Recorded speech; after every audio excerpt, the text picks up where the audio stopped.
Hello, Howler listeners. Before we start today's podcast, we did want to record a quick little intro, a disclaimer, if you will. At the beginning of the podcast, we do discuss a magical person, Santa Claus, as we reflect on December. So if you have little ones listening right now, I would encourage listening when they're not around. With that, enjoy the January episode of the podcast. We're so glad to have you here. Hi, welcome to the Howler podcast. I'm Chelsea. And I'm Mary. And we are at the first episode of 2026. Happy New Year. Happy New Year. Okay, so when we were prepping to be like, what are we going to talk about in the intro? I had said, oh, we could do like our usual what's our New Year's resolution. And Mary was like, yeah, we could talk about Santa and then we could talk about New Year's resolutions. And I was like, what? Why would we talk about Santa? That feels so random. So why? Tell me more. It was funny because I started telling her and then I was like, wait, let's hit record on the podcast and I'll tell you. So basically, we're recording this in December. We always record a month in advance. And so it's December 15th. Christmas is right around the corner. And it came up on a meeting this morning. Somebody mentioned that Santa always brought one gift and it was unwrapped. And they thought that was a good way to do it because then their mom did get all the credit for all the presents because Santa only brought one. Mm-hmm. And it's just such you know how you just think the way you grew up is the way everybody does it. And then you realize, wait, what? Santa only filled stockings? Santa's presents were unwrapped. You opened them the night before, whatever. So, I'm so sorry. Yeah, Santa, of course, obviously. Oh shoot! Should we put a disclaimer like if you're not safe for kids? What if a kid was listening to that? Well, okay, we can record a disclaimer at the beginning. Okay, keep going. Okay, so hopefully you heard the disclaimer and you didn't get to that part if you have children in the car. But Chelsea, I want to know what Santa culture was at in the Lohman household. In the Lohman household.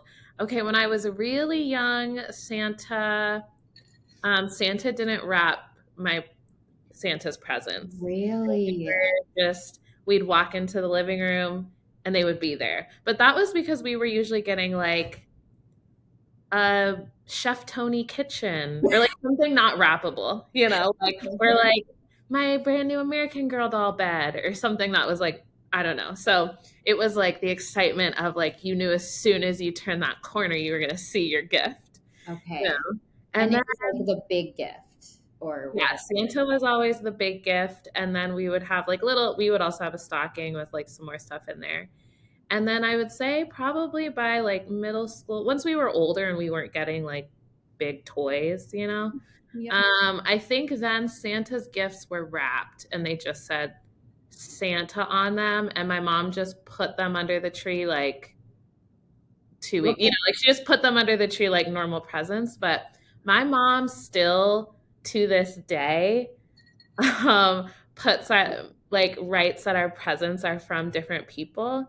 Like she'll be like, to Chelsea from Frosty, to Chelsea from, she loves to be like, to Chelsea from the corporate girl in New York who goes back home to her, like she'll write out who goes back home to her hometown to help her parents' Christmas tree farm or like whatever. Yeah. And we joke, there was one year, a couple years ago, that my mom forgot to write any of the presents were from her or my dad. So all the presents were from like some fictional character. So my sister and I joked like, you didn't get us anything this year. We only got stuff from Frosty and Mrs. Claus and Gingerbread Man and blah, blah, blah. So, but I'm curious what your answer is going to be. But also I was having a similar conversation about, do you open your presents Christmas Day? Do you open your presents Christmas Eve? Because we got to open one present Christmas Eve before we went to midnight mass. So the day before we got to open one and then we did the rest on Christmas morning. But my mom's family are like half German. And so they grew up like they do all their presents on Christmas Eve. And I was like, but then what's the point of Christmas Day? I don't know. Well, what do you think it is about German culture? I guess we'll have to talk to our colleagues in Germany that in their folklore, because Saint Nick comes, because it's I don't Saint Nick know. that fills the shoes or something. Well, and maybe I shouldn't, I don't know if I'm misspeaking. I assumed it was related to German culture because a lot of people that I've talked to from the Midwest also open their presents Yeah, Christmas Eve, and like obviously there's big German population here. So I yeah. always assumed it was something to do with German. But maybe our German pack members can let us know. Weigh in. Okay, well, I will say it's interesting you say that because I also grew up in the Midwest. My dad's side is like basically 95% Norwegian, so maybe it's Eastern European generally. Mm, But we also always opened our presents Christmas Eve, but there'd always be a couple more to open Christmas Day. I feel okay. like Christmas Eve was the family Christmas present opening. Like, I don't know, like if we were having a like family over, or we often did Christmas with my like at one of my cousins' houses, but we'd always come home, open our presents, but there still would be some to open Christmas morning.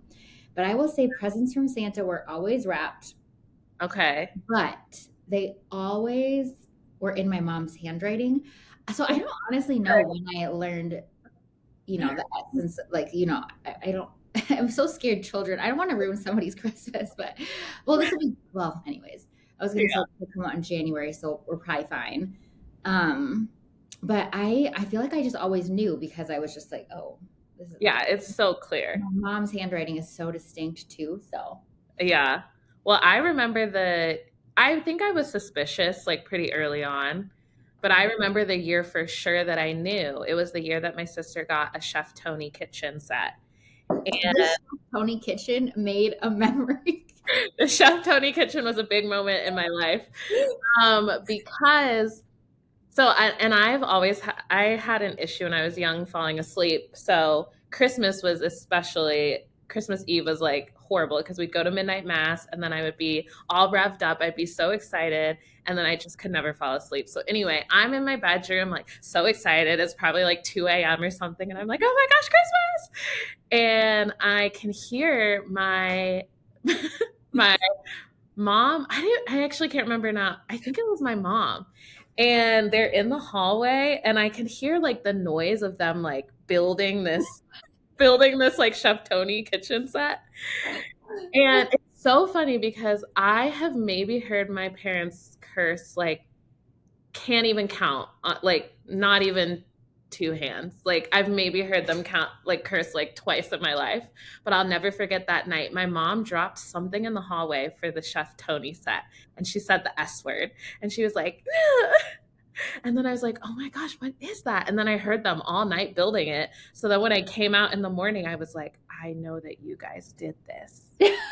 I heard you. I heard you building this kitchen, and now you're saying it's from Santa. Like the math is not mathing. And that is when I knew. But then obviously having a younger sister, you have to like Yeah, keep the keep magic. the magic alive. But yeah, I don't remember how old I was, but I think I was one of the first friends that knew. Like I was in first or second grade, I think, when I was like, Santa's not real. I will say, like, I am excited for that season of my life. Like, Hmm. kids are they believe in the magic, and you're up late, like, yeah, building like a dollhouse or a Chef Tony kitchen. It just seems like, like a good life. Seriously. Well, I love that we spent January talking about that would have been perfect for the December podcast. But you know what? It is what it is. And like Mary said, it's December 15th. So we're like in our prime holiday spirit right now. Yeah, we We hope can't, as you're listening, you had a lovely holiday. yeah, exactly. But I think we can ask our guest about New Year's and New Year's resolutions and kind of how she approaches the new year. Yeah, I like it, and we can debrief with her on ours if we can remember them from last year. Exactly. Okay, yes, but speaking of our guests, we are so excited to have Ilina Cashiola on the podcast today. She is a senior marketing and communications executive with 17 plus years of experience building iconic brands and global communications programs for high growth cybersecurity and technology companies. She currently serves as our Senior Vice President of Global Corporate Marketing at Arctic Wolf, where she leads communications, brand, analyst relations, corporate events, and investor marketing. Known for shaping clear, credible narratives at moments of scale and inflection, Ilina partners closely with executive leadership to align storytelling with business outcomes and market leadership. Previously, she spent time at CrowdStrike, where she played a key role in the company's hypergrowth and IPO, helping establish one of the most trusted brands in cybersecurity. Her career spans both public and private companies as well as agency leadership, and she is recognized for building high-performing teams, elevating executive visibility, and delivering disciplined, purpose-driven communications. So if you've seen Arctic Wolf on the news, which we are actually a lot, or seen in an article or learned about Arctic Wolf out in the wild, you probably have Ilina to thank for that. So I'm so excited to get to pick her brain and get to know her better, but also learn how we can level up as communicators and storytellers and brand builders. All right. Welcome to the podcast, Ilina. We're so excited to have you here. Thank you. I'm so excited to be here. Yes. And before we were recording, we were talking about, if you're listening, not watching, Ilina has a lovely background. Her husband has really great interior design taste. And so Mary and I were just admiring the art. Thank you for giving a shout out to my husband. He doesn't often get the recognition. Shout out to Phil. Yeah. We've at least secured one listener, your husband. I would hope so. Yeah, seriously. Right. And Ilina, you're in Austin, right? I'm in Austin, Texas, yes. How long have you been in Austinite? Is that what you guys call yourselves, or what are Austinites? We've been here for almost 8 years now. But I tell everybody that I'm actually a Southern Californian by heart. Okay. So we're exploring options to go out there and potentially move. So I feel like I always go against the grain, right? Like, because everybody from California is moving to Texas and like doing the quite opposite. But you kind of know what's right for you and what's right for your family. And, to me, it feels like it's worth exploring. So stay tuned. Maybe part 2 of this movie will be filmed from a beautiful beach house. Yeah, that would be lovely. I love that dream for you. Okay, so it'd be somewhere on the coast. Like, where would be your ideal place in California?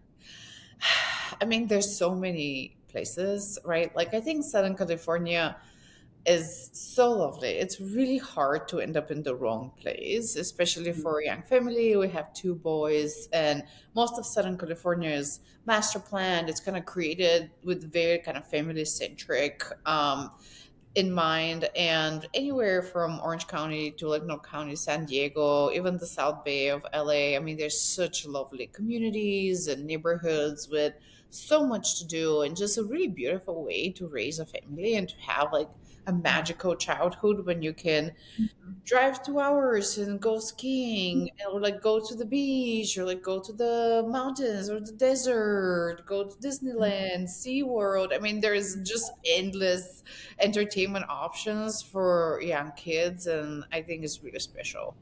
I know there are a lot of people with different opinions on that, but it's kind of, again. Oh, I love that. I mean, you're selling me on the dream.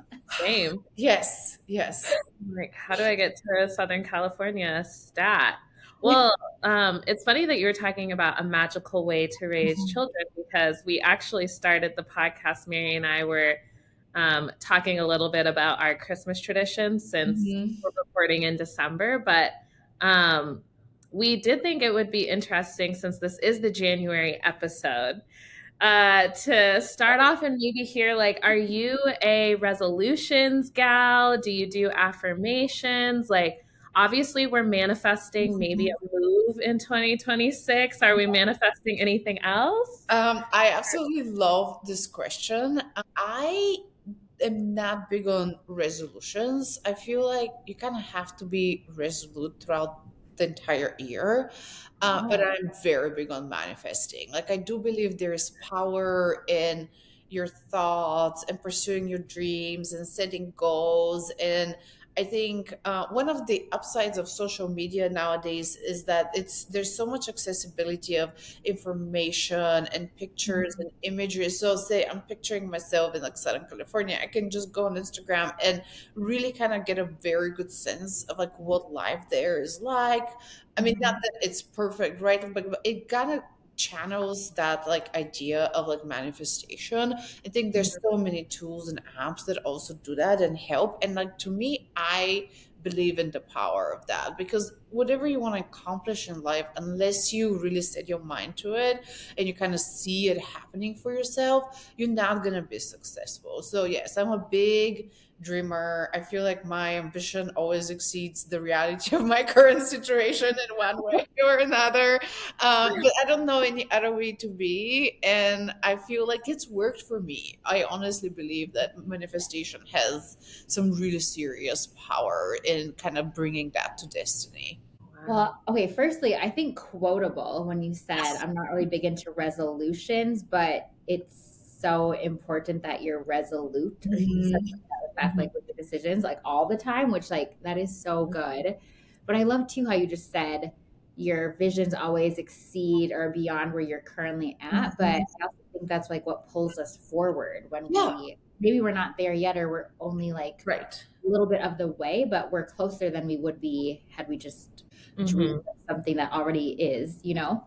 I agree. And I do think as I have gained birthdays and wisdom, I've realized that how to strike that balance because the flip side of that is that you're always kind of anxious and unhappy and wanting more and more and more. Right. And I really want to know where is that balance where you are appreciative of what you have and you are grateful and you're living in the moment, but also knowing that there is more out there. So that's kind of something that I don't necessarily know that I understood in my early 20s, for example. But as we age, I realize how important it is to have that balance because you never want to be the person who is constantly unhappy or dissatisfied with where they are for one reason or another. So do you have like certain tools or practices that you use to like find that balance? Because that's something I'm always super mindful of right now as well. Of like, I also used to be like, oh, I'll be happy when I get this, when I've done that, when I cross this off my list. And then, you get there and then you're just chasing something else and something Yes. else and something else. So like, how do you like practice gratitude for the Mhm. present moment? I mean, I wish I had some really special like pearl of wisdom to tell you here, but mainly I just like talk to my friends, if I'm being honest, like and people that are close to me in my life, and kind of it helps me to talk through decisions and pros and cons. And you know how in your life you have a certain sort of persona that of people, like we have the people who are the constant skeptics. So if I'm feeling that, hey, I need to hear like the skeptical, I need to hear like the risks here, I'm gonna call that person. If I need to hear somebody who I know is a constant dreamer and always tells me, yes, go for it, I call that person. So you kind of know a little bit. I know it's confirmation bias, but I do think it works for me. It's just making sure that I'm surrounded by people who at that moment would give me the support that I need to make a certain decision.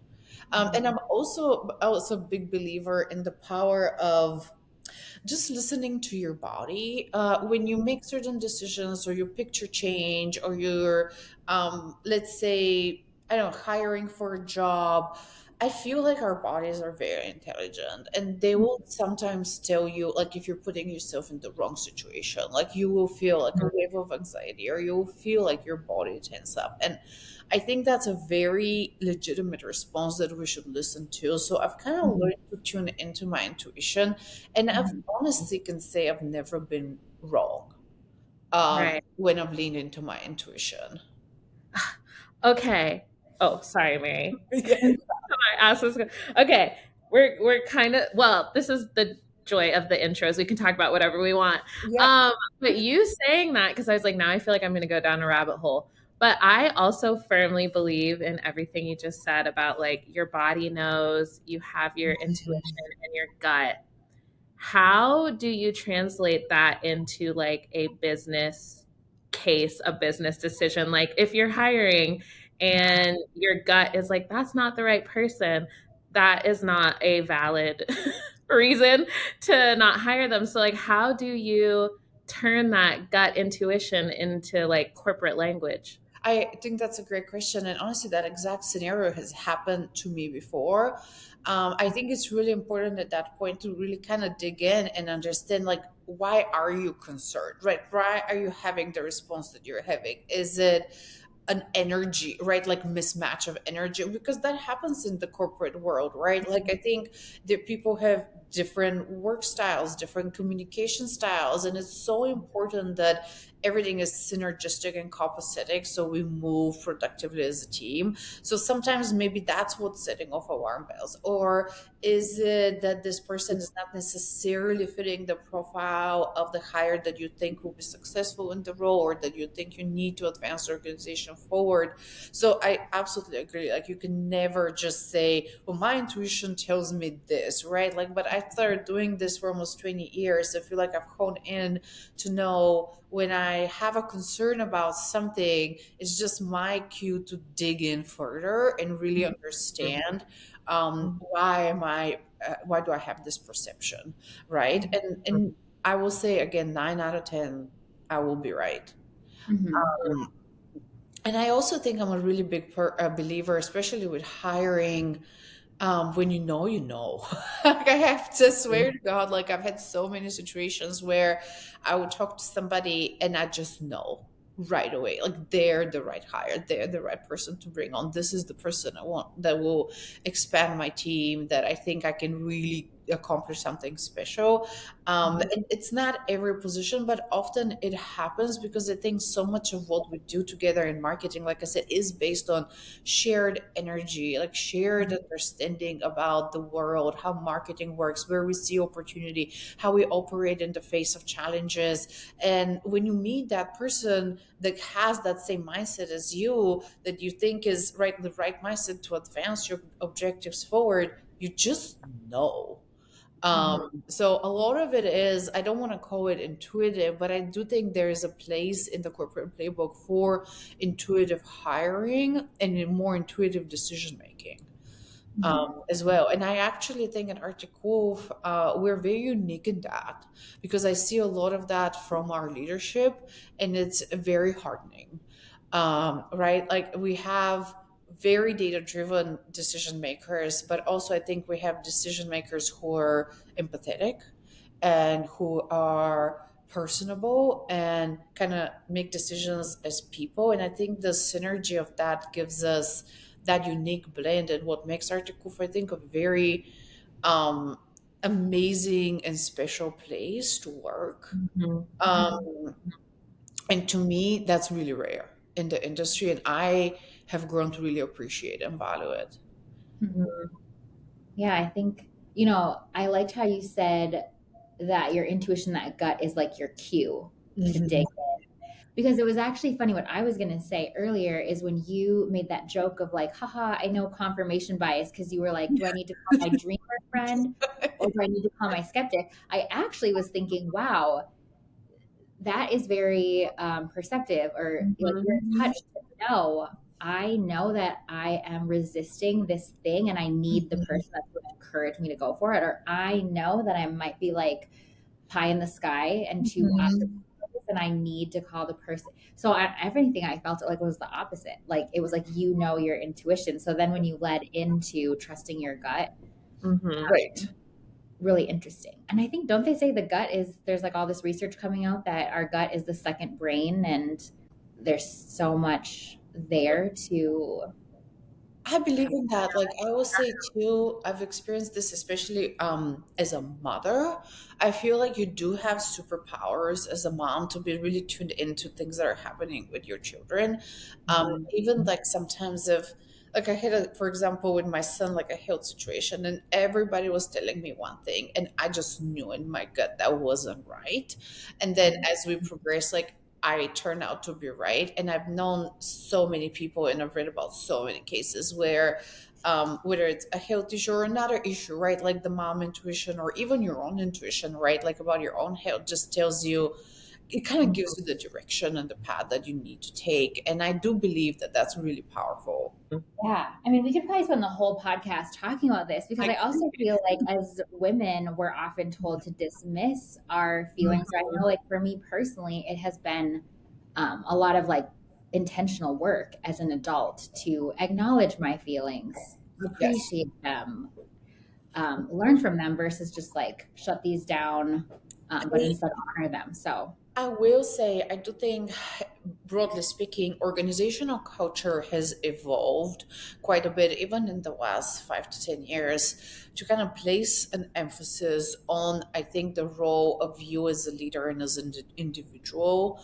That is a lot more prominent now than I think it was even a decade ago. And I agree with you, women were kind of encouraged to be right, like you could easily get compartment-wise one way or the other, and if you were kind of more intuitive, more emotional. But I feel like there's so much emphasis on emotional intelligence in the workplace and the opportunity and the importance of connecting with your team as people. And there's research that shows that this actually creates more high-performing organizations at scale, right, at pretty much any role or business function. And I think leaders and CEOs are now really cherishing the power of just people leaders within the organization, which doesn't necessarily mean a manager, but just the people who are able to kind of capture that zeitgeist and folks that rise as natural role models to others and can lead sort of and shape the culture of an organization. And I will say, I think the intuitive and like the gut check, like that's not, it used to be kind of a bad word, right? Like it's almost like, hey, we expect you to come to decisions based on data and be like very data driven. Like I think that's still true, but I also think more and more I hear from leaders, hey, let me gut check this with you, right? And I think that's a positive thing because you do need the mix of both, because most decisions are a mix of art and a science, right? Like very few decisions in business are just scientific. Um, so I think creating that opportunity for us to leverage our experience in a different way is really powerful. Mm. yeah, well said. Thank you. Yeah. I have a one more question related to like the intuition gut. I loved everything you shared and kind of back to the example of hiring. I just Mhm. think this is such an interesting conversation. So I'd really love your perspective. So when you were sharing, people have different working styles, and there's that energy piece of sometimes you can tell like if the energy clicks or not. So then Mhm. where does like diversity play a role in all of this and ensuring that you're not just hiring people that Mhm. are just like you? And how can you tell like, oh, that person works differently, but they're actually going to challenge the team in a good way and help Mhm. us innovate versus, maybe it just truly isn't the right fit. Oh, I think that's a really insightful question because I think about that a lot. Like in general, you really should try to build a diverse team because then the difference of opinions makes the sum greater than its parts, right? I really fully believe that. And I think as people, we have a natural tendency to hire people that we kind of recognize certain attributes or characteristics of ourselves in. And I think as leaders, it's our job to kind of be more rational about it, resist the urge, because sometimes hiring somebody of an unconventional background or maybe a different communication style or maybe a different, life path, right, like could add incredible value to the team. And personally, I'm always open to that. I think it's really important because you don't want to just create a one-dimensional team because the challenges you're going to face are not going to be one-dimensional, right? And there's a lot of value in kind of bringing together people with different set of skills and experiences and approaches and thought processes that I think are going to overall strengthen the team. while still understanding that to me what it's really most important is to kind of march in the same direction and have a shared goal and like bring that enthusiasm and bring that desire to succeed and bring that desire to win on a daily basis to what you do. But what that looks like in execution and in communication is different to each individual. Right. We need another 2 hours for the podcast. We Yeah. haven't even gotten to our official questions yet. Yeah, And I'm I love it. I should cancel my next meeting. amazing. Okay, well, kind of back towards manifestation. We want to go all the way back. Was little Ilina manifesting that she was going to lead corporate communications? Like, what did you want to be? What were you manifesting when you were younger? And kind of take us on a journey. How did we end up here? So I absolutely love this question because I feel like I want to speak to all the kids out there that don't necessarily know what to do with their life or where they fit in. So growing up, I was always very good at school. I was excelled at school. That was expected of me. But in terms of like what drove my personal passion to do this or that, like I always felt that I was in that like messy middle because I had friends who knew they wanted to be accountants for Grant Thornton their entire life, and they were very set on that, right? Like, and they could live in spreadsheet land forever and ever, and that was just not me, right? Like, I just needed something a little more creative, a little more sort of, thought provoking. But I also wasn't the full on creative person, right? Like that was a writer or like could write fiction for a living, right? Like, or paint. Like it was, I felt like I needed a way to bridge these two worlds because I liked business and I liked the creative part of it. But of course, growing up as a 16-year-old, like who knows what corporate marketing is, right? Like Right. you don't know. What turns out that bridge, right? Like it's exactly what I do today, corporate marketing. And I swear I cannot even imagine doing anything else with my life or my career. I had an interesting moment because again, I struggled with that throughout my early college days. And then I did a master's degree at American University in Washington, D.C. And I remember this moment. It was the first class, the first textbook that I opened in like corporate communications, the first assignment. And I just opened it and read it. And I was like, this is it. Like, it literally was like the Newton Apple moment, right? Like, I was like, this is what I want to do in my life. Like, I found it. And I never looked back or ever questioned it, not one bit. Through the highs and lows of everyone's journey and my own journey, I've never questioned that this is what I want to do and what I'm passionate about. But if you had asked me prior to that, it felt like I was always going to be in this messy middle and could never figure it out. But I did. And I think a lot of times, especially when we're younger, we kind of think of our careers in this like hockey stick growth trajectory, right? Like, and we feel like that happens to everybody else but you, and that's like the only acceptable trajectory. Whereas in reality, I think the careers that are the most special and unique, it's more like this, right? Like it's a winding road, but that's what builds you as an individual, as a professional, and the experience sometimes that you need to be in a leadership position. And that's the piece that I kind of have to switch my perception around, is like it's not always going to be this like pre-chartered path, right? Like to the top, whatever the top means for you. Like sometimes you need to be in a role or to gain skills and expertise that will serve you for the next step, but it's not always right. It's not always a ladder. I find that ladder analogy, this is a disservice to a lot of people, just because we're so set on like chasing the next thing, and it sets us up to think of our careers and paths in life as this like steady progression forward, always up. And that's just not the reality of life or anyone's career, right? And I think it's helpful to understand that you can have a failure, you can have a result that's not what you expected, and you still benefit from all of that. You learn from it, and then you charter your path forward.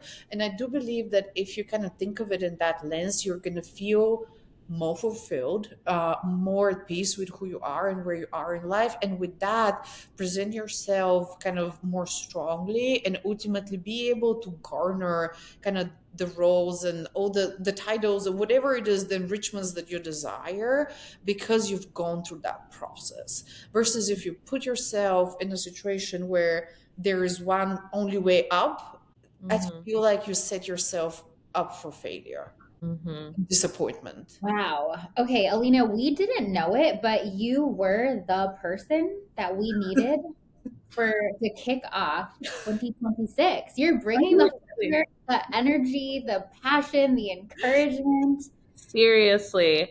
I keep sitting here being like, wow, she is such a great orator, storyteller. And I'm like, oh, yeah, she's literally a professional in communications. Like, this is her job. We're not it. Wow. Yes. So inspiring. I'm like, I don't even have questions. I just want I to give know, you the I mic. love those questions. I think it's such a great time to kind of reflect on our role within Arctic Wolf and the organization, but also, the role that the company plays into our world and like how we feel fulfilled and the things that are important to us in our lives. So I've been doing a lot of that reflection. So maybe that's why you're getting some of the content, because I've been thinking about it a lot, and I feel very fortunate to be where I am right now here with the team that I have. Like, I think there's such a strong commitment to making Article successful, and there's so much power in the relationships that we've built. And Mhm. kind of that whole old saying that 1 + 1 = 3. Like, I keep thinking about that because I do believe like that reflects like Arctic Wolf to a T. And certainly my team and corporate marketing, we've had an amazing year. There's a big year ahead of us, and I'm very motivated. I'm coming up on my 5 year anniversary. I swear to God, I blinked and it's 5 years. No, Kelsey's right behind you, and Oh I, my gosh. yeah. I feel like in many ways the honeymoon phase is not over yet. Like, I keep waiting for the honeymoon phase to be over, but I feel just as energized about Arctic Wolf and my job here as I did starting like 4.5 years ago. And I Wow. think that's really special. We talk every day on the people experience team how fortunate we Mhm. feel to be able to work not only here at Arctic Wolf, but to work together, the team that we actually work so hard to like maintain our relationships Right? and all the things, and we're constantly dreaming big and innovating and trying new things. And yeah, it definitely, like, you blink and you're like, whoa, how have I been here so long? But I still feel the same way. I'm like, I'm so grateful to be here. Same, same. Yeah. Well, and I think it dovetails really well with, like, at the beginning of the call, Alina, you were talking about how this is a place where, when you were talking about the gut, you were like, I see that in leaders. And what I was hearing from that is that you see humanness. Like, we don't Right, show up as these robots that are just for like, we sure. run solely off of numbers and data only, but there's this like magic of like, we show up as human, we genuinely care, we bring our Mhm. ideas and dreams, we fail, we learn and grow, we make mistakes and say sorry and move on. And I think that is part of the magic of Mm-hmm. what makes, I mean, Chelsea, you mentioned it too, the relationships. But then Alina, you were talking about like 5 years later still being so happy here and feeling fulfilled. And I think that's part of it too, is there's this Mhm. space. I feel that too, of like to evolve and grow, but there's care for me as a human being, and how you're talking about evolving and growing, and like what does Arctic Wolf bring you, and do you have fulfillment and joy, and how do you perform out of that? Mhm.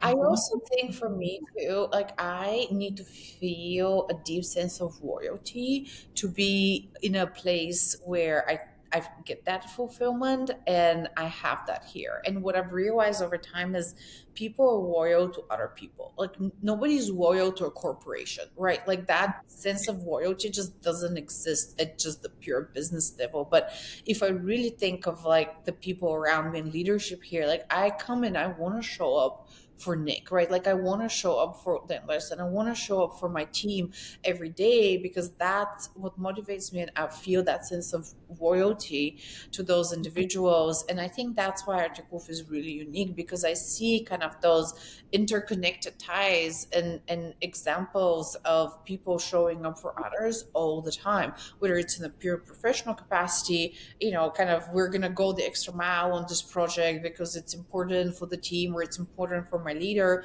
or on a personal level as well. And I think that makes a really big difference. Yeah. I mean, so well said. And I feel like I'm like, whoa, like we could just keep talking about all this. It's so great, but I want to learn a little bit, or we want to learn too about corporate communications and some of the things. But okay, Ilina, you mentioned that this year was an amazing, I forget the awesome word you use, fantastic, incredible year for corporate communication. So for PAC members listening that are in R&D or live across the world that may not know, tell us about the incredible year you've had. And you said there's an exciting year ahead. Like, what can you tell us to give us a peek into you and your world and what you all do for Arctic Wolf?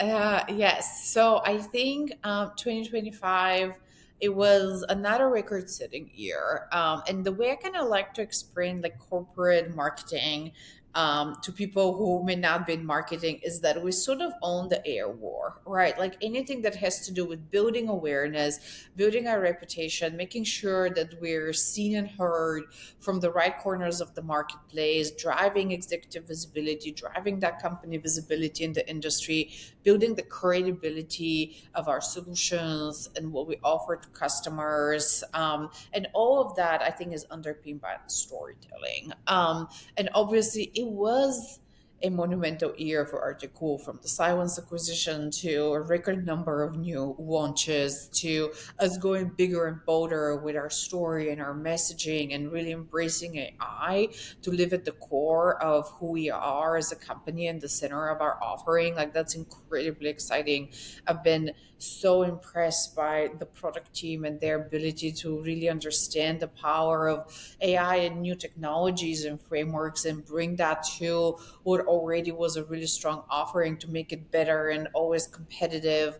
And I have the privilege of, telling those stories, whether it's through a press announcement or if it is at RSA or Black Hat. We've built so many like powerful content sessions and programs that really drive that brand visibility and position us at the heart of the industry.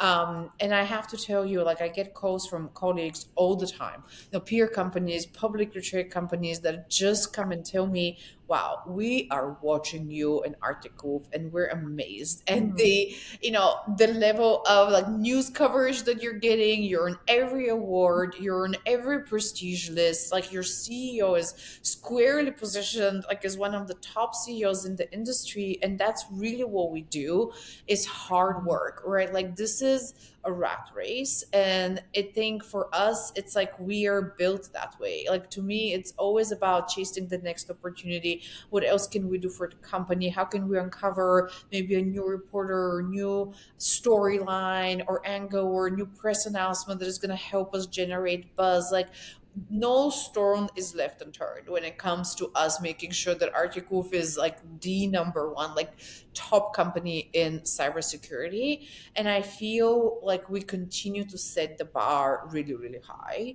I have really high expectations, specifically from corporate communications, because that's my sort of DNA. And I absolutely love the media work, like talking to reporters, having an opportunity to tell them about the company, setting up interviews for Nick. I mean, it still brings me so much joy. I've been doing it for years, but it brings me so much joy to sit on a CEO interview or to watch Nick on broadcast, right? Like to me, it's just nothing compares. Like that just gives me fuel and we want more and more and more. And I am fortunate to have the team that is also kind of shares a similar DNA, when like they want to be the best. They want to make sure like we're seen and heard by every reporter. They want to break through the really big stories. And it's a powerful energy, frankly, to be a part of that team. And I think it's a testament to how committed they are to their work, but also committed to be those storytellers in chief, to bring the word out about Article. So I'm very fortunate to have them. I'm very fortunate for us to be as successful as we are with our brand. I think looking ahead to next year, you're gonna see us go bigger and bolder. Like I will try not to spill the tea too early, but we have right. Like we think we are absolutely a standout company in security. Like there's no reason why every other company wouldn't be looking at Article and thinking, "Gosh, I want to be like them. I want to look like them. I want to sound like them. I want to be recognized as they are. I wish I had their momentum in the market." And that's what I specialize in, right? Like building that groundswell and momentum.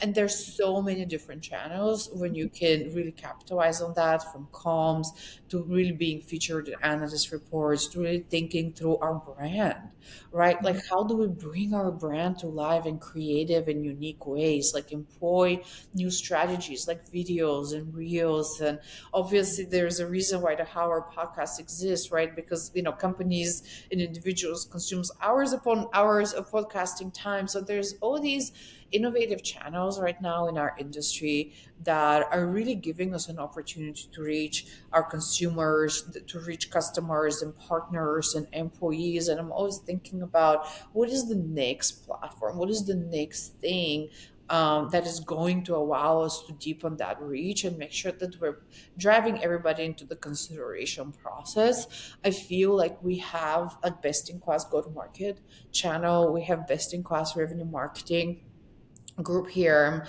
really fortunate to work with like Tom Rogers. I think he's amazing. So we're thinking about how do we build a synergy model between sort of corporate marketing and his team to kind of again make the whole greater than the sum of its parts. And I feel all of that is going to come to fruition next year. So lots on the horizon. Okay, bigger and bolder. We love it. Yeah. And we clearly have the right leader in this seat because Seriously. their energy and passion is palpable. Oh, thank you. Seriously. I know. I'm like looking at the questions. I don't even know where to go because I feel like I have so many other questions. But And well, this is I always wait, sorry. I was just gonna say this is funny because at the beginning of the call, Ilina was like, "There's no way this is taking us a while." I was like, We're like, we need 3 hours. We need way more. We already like barely have any time left. Okay, well, one thing I'm always curious about is how, and since we were just talking about storytelling, like how you tell stories and like share super technical topics, but in a way that's like accessible for everyone without oversimplifying it too much. Like I think through what my very first internship was at Volvo, and I had to write press releases about boat engines.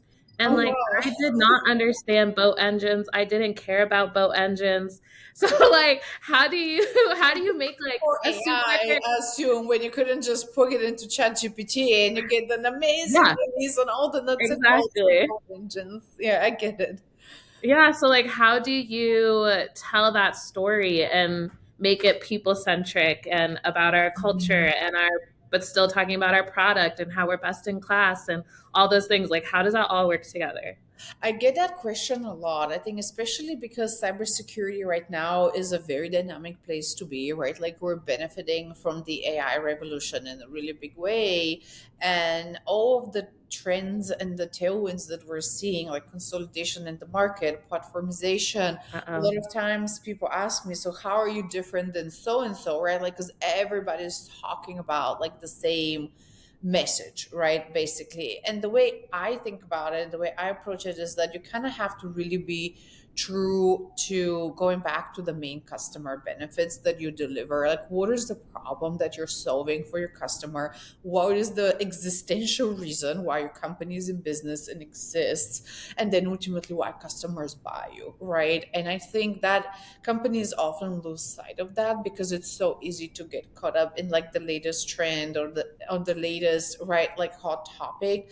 But I think for us, we've done a really good job in staying true to our essence and staying true to like the value that we deliver for customers, without over promising. And I think that's what's kept Arctic Wolf top of mind and really relevant as a cybersecurity company, because we're in the business of trust. And I think customers trust us because we stand true to our promises.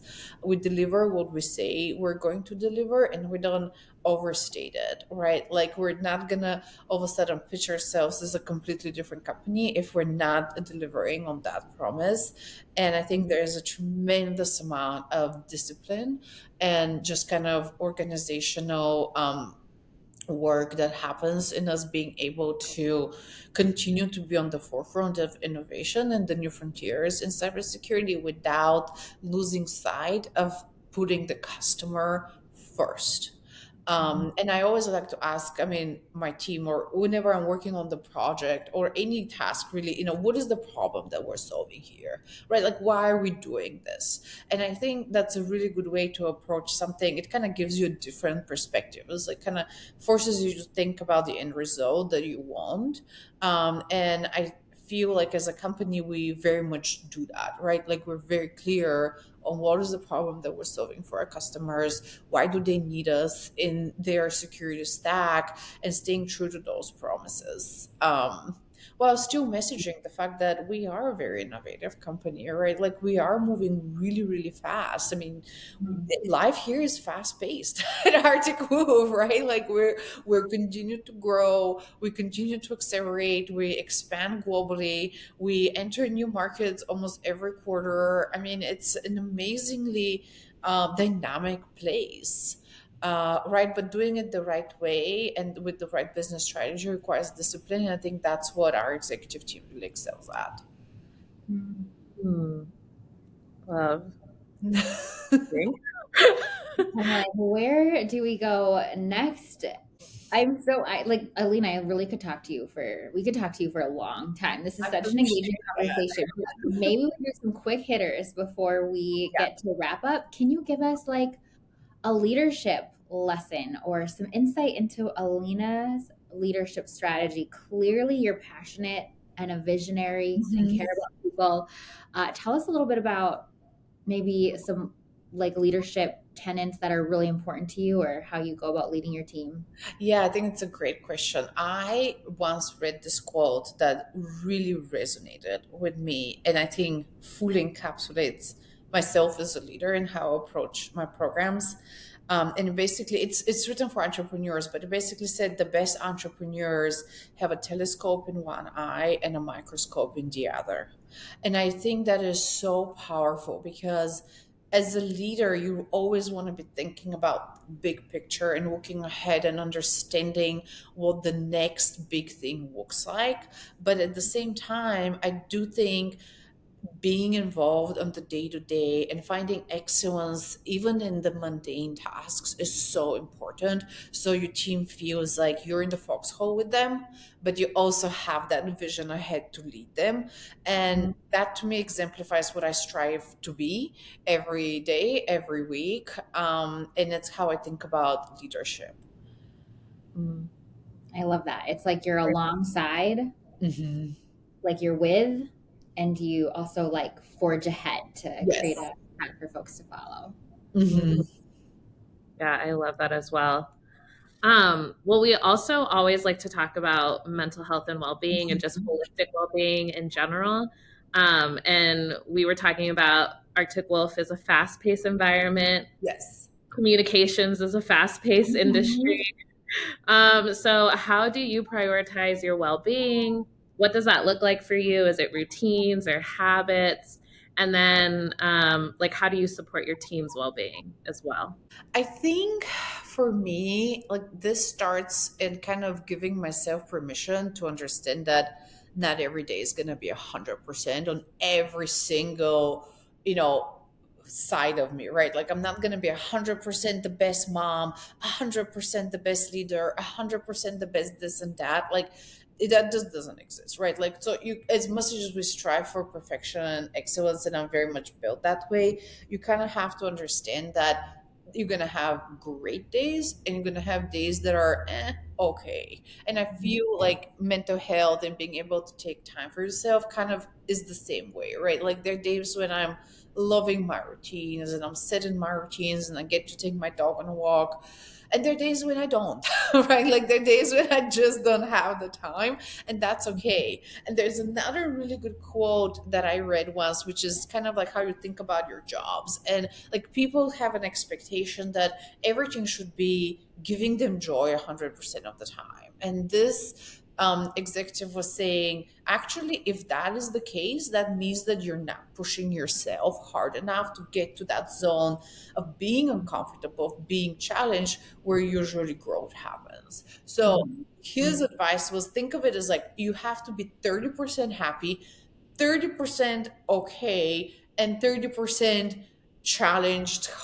Things are hard, you're feeling pressure, and it always has to be that mix, because if you're in either right extreme all the times, that's not the right place for you, right? Like if you're always happy 100% of the time, that you're probably not getting challenged. If you're always challenged, right, like on the other end of the spectrum, and grinding every single minute of the day and not finding those moments of joy or happiness or lightheartedness, that's also not right for you. So, but you kind of have to know to expect that full spectrum of emotion, and sometimes it happens within the same day, right? Like, so we just kind of need to understand that this is, like I said, it's a dynamic work environment, as we want it to be, right? And just knowing your place and how to navigate from one phase to the other, I think is also really important, because you do have agency in the matter, right?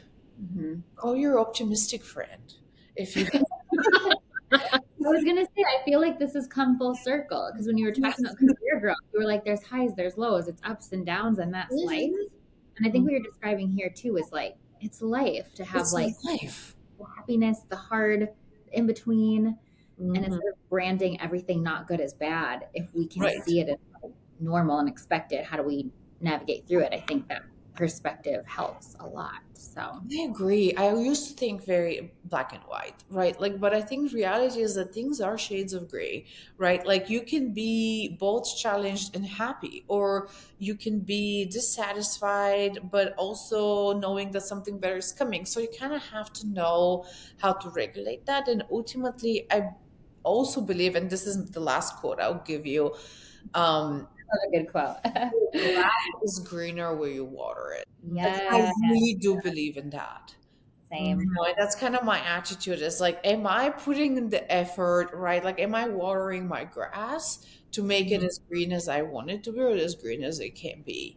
And I think once you start looking at things like that, I think you kind of understand that, yes, you have agency over your day to day. You have agency over your workflows, or how you build your workday, or how you interact with your boss, or how you interact with a broader team, or how you make decisions. And I think Arctic Wolf is an amazing place that gives people that opportunity. But it's like kind of you have to bring your own agency into the equation and water your grass. Yeah. Well Just said. water your grass, people. Water your grass. What a great episode to kick off this new year with, Ilina. Thank you. So many good Appreciate it. encouragement, Wow. wisdom, things to think about. I So love good. it. So good. Well, we always wrap up with our rapid fire questions. So these are just quick, first thing that comes to your mind. Don't Perfect. think too hard, okay? Best concert of your life. Probably Metallica, because I took my dad, who has listened to them and worshiped them since he was a little boy, growing up in a communist country when that kind of music was not allowed. It was dangerous to listen to it. And for his 60th birthday, I took him to Los Angeles to see the band that he has been listening to since he was a teenager live, which I'm sure he never imagined that he'll have that opportunity. And that was really special. Oh my gosh, I'm gonna Years ago, cry I over know. here. It was really special. I didn't care for the music that much, but it was just an experience. I know when you first said Metallica, I was like, oh, I would have Yeah, me never too. Never guess, but never judge a book by its cover. Maybe you're No. I think the story is important, but no, the music was good. It was good too. They're professionals. Yeah. They've been playing for 40 years. Wow, that's so special. Okay, that's the best answer we've gotten, I think. Oh. Yeah.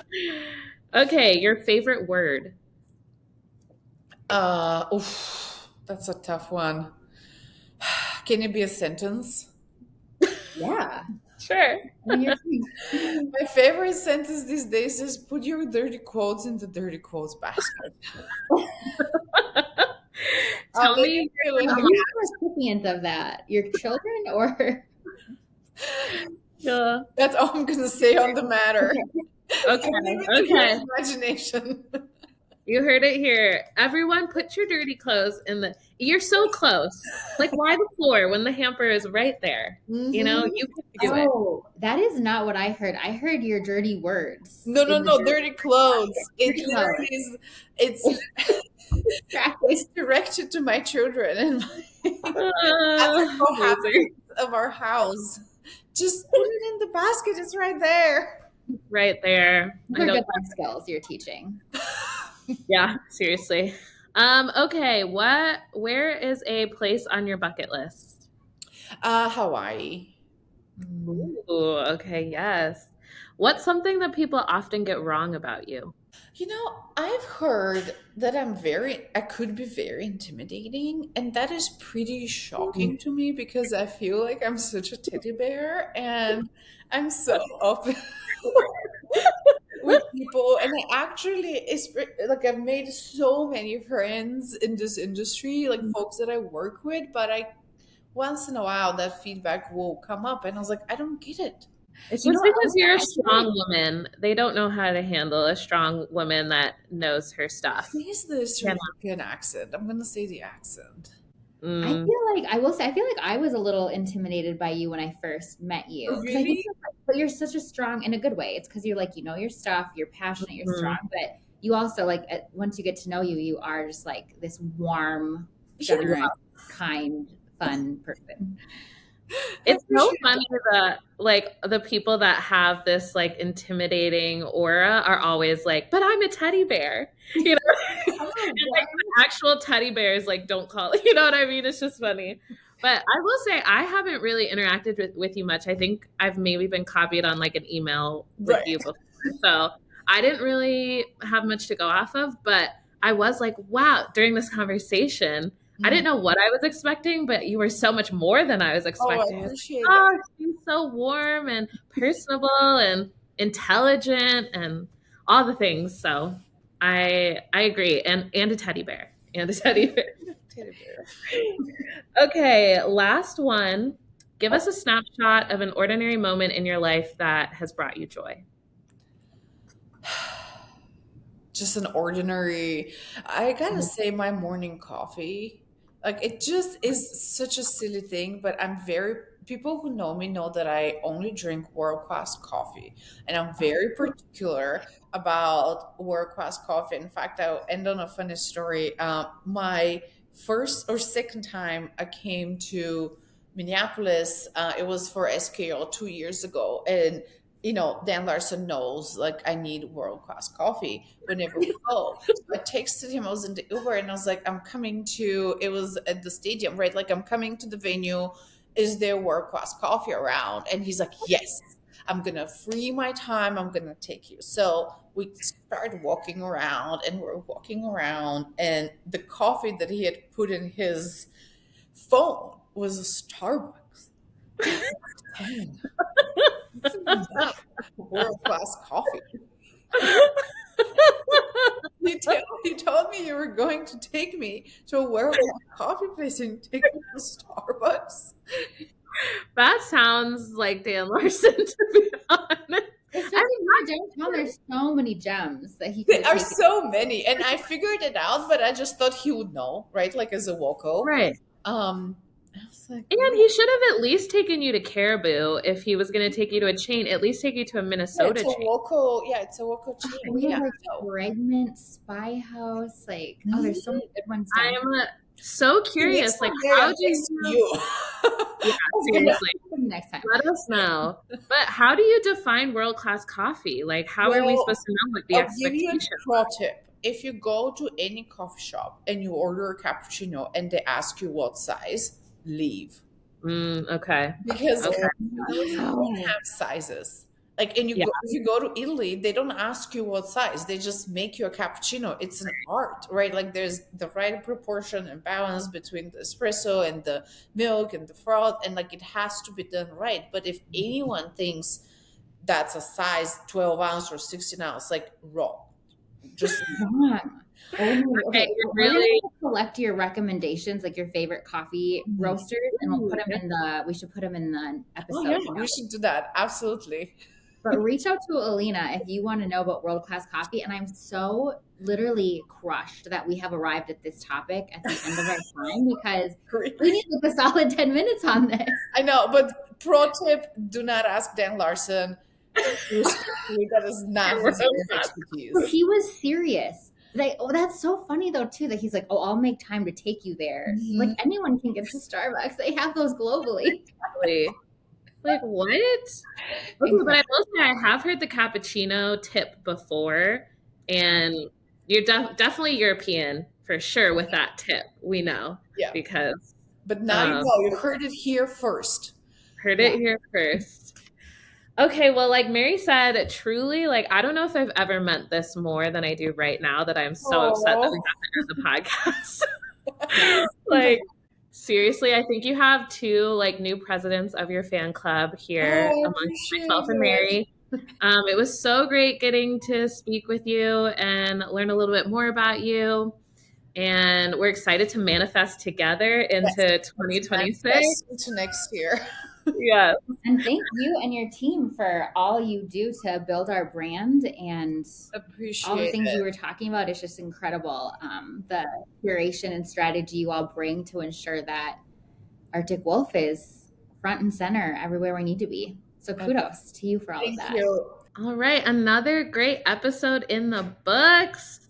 This one was so fun. I've literally never spoken to Ilina before in my life. Yeah, I loved the conversation. I feel like we could have kept talking for a long time. And what a strong start to 2026. 100%. So if you are a listener and you currently work at Arctic Wolf, you're part of the pack, we'd love to hear if you have any New Year's resolutions, affirmations, words for the year. We'll post a little post in the Howler Slack channel, so would love for you to share what you're planning on focusing on in 2026. And if you're not part of the pack, we would love to have you join us on our mission to end cyber risk. You can see our open positions at arcticwolf.com/careers. We will talk to you all in February. Have a great start to the new year. Bye, everyone. Bye.